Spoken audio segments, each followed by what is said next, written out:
the media in the cars this fall, and we're confident enough that last night we're bragging to them that this is what you're going to experience.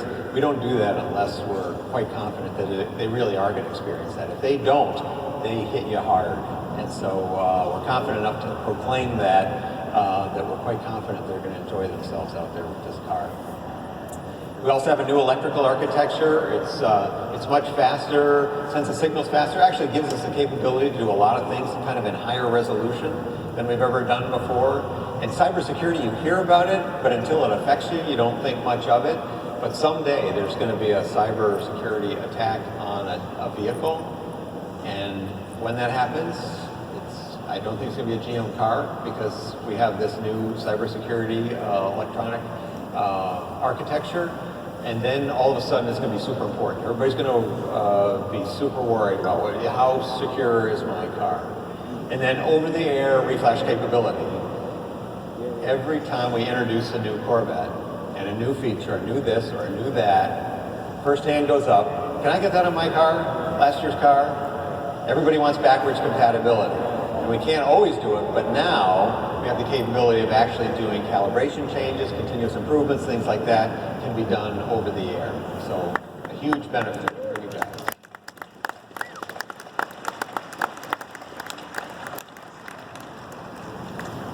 How many people have used the performance data recorder?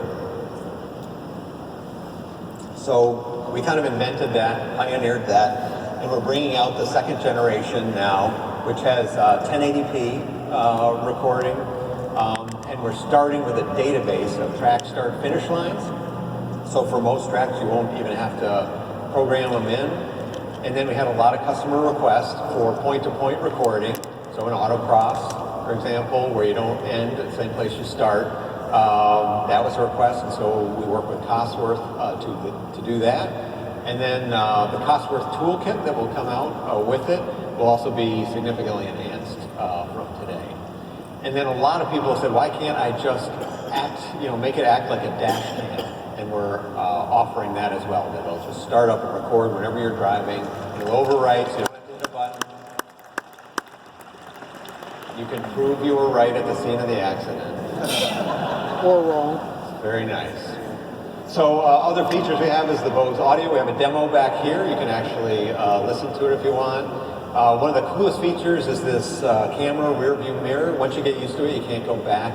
It's a very high resolution picture. You can go back and forth. It can be a conventional mirror or a digital mirror, and there's a lot of lighting conditions where the camera can see better than your eye can.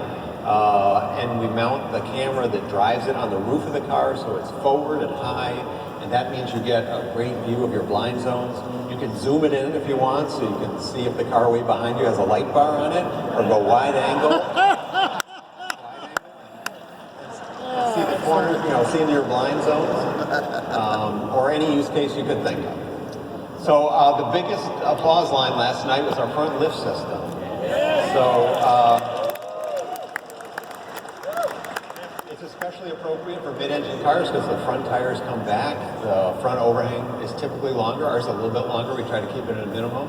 But the ramp angles, if you got a steep driveway, this is going to be wonderful. Up to 2 inches increase, 1,000 locations in memory. And it's even smarter to know that you're approaching a bump fast or slow. If you're approaching slow, it'll wait till the last minute to lift it up. If you're approaching fast, it'll say, uh-oh.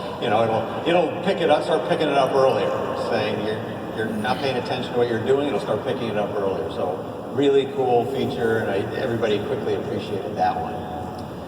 We have an engine demo here, and if you want to go look at it, you can talk to Jordan Lee. He's our chief engineer for the engine. We work hand in hand on every Corvette, optimizing the performance of the small block. Everybody seemed really happy last night that we weren't going to a small V6 turbo, or God help us, a 4-cylinder turbo. Staying with a naturally aspirated V8. We're sort of bucking the trend, bucking the powers that be of what people would like us to do, but we try to listen to you rather than other people. So we're very happy that's coming back, almost 500 horsepower. The new dry sump system is, I talked about it last night, you can see the display here. It's been completely bulletproof on the track. The engines have been super reliable, so that's one thing we're really happy to have, and it's a nice touching point for people who think, oh my God, they're changing too much stuff with this mid-engine.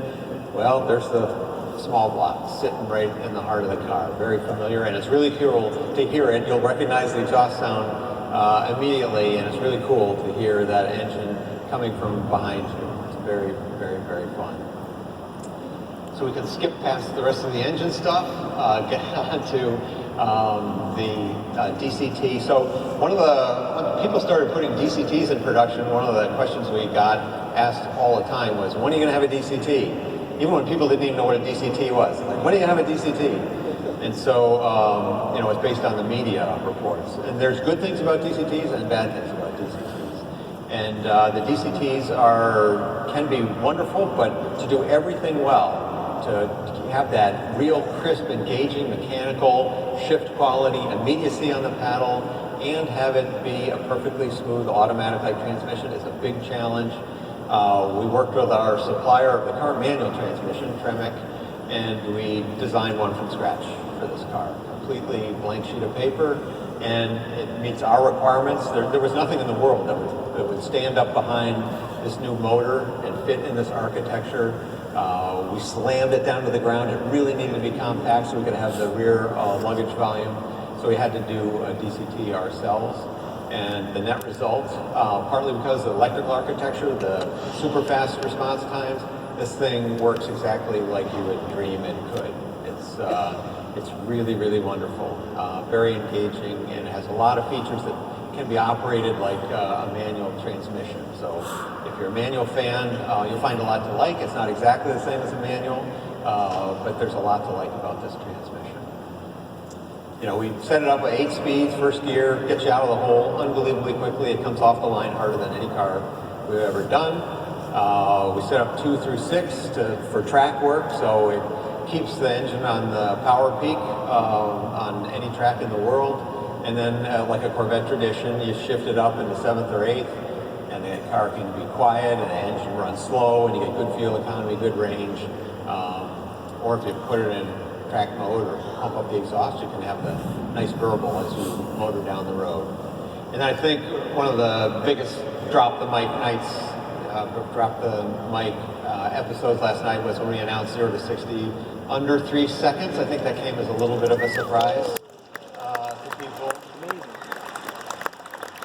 So that's the combination. This engine, the torque curve, the area under the torque curve, the way we set up the transmission, the rear weight bias. This car gets off the line like crazy, 0 to 60 under 3 seconds. So we're pretty darn proud of that. That's one of the few true performance metrics we shared last night, and there'll be more coming. So we're saving some more for later. So we'll keep the pot boiling with more news. There's lots of technical stories that we haven't covered yet on this car, but more will be coming out. Keep you guys entertained until you can get yours. So I'm curious, show of hands, how many people, I sort of wrapped it up last night saying, we've done all these changes to the car, but the bottom line, it's a 2-passenger, road-going private jet, that'll take you anywhere you want to go. How many of you guys are buying that? Are you guys think it's okay? How many people think it's definitely the wrong thing to do? Nobody's willing to. Oh, we got one over here. I'll talk to you after. Wait till you drive it. Wait till you drive it. So anyway, I hope you enjoyed what Phil and I had to present. We tried to put a little bit of different spin on what you saw last night. And like I said, you guys are our favorite audience. We're glad you came out, and please check out the rest of the stuff we have to show to you. So thanks.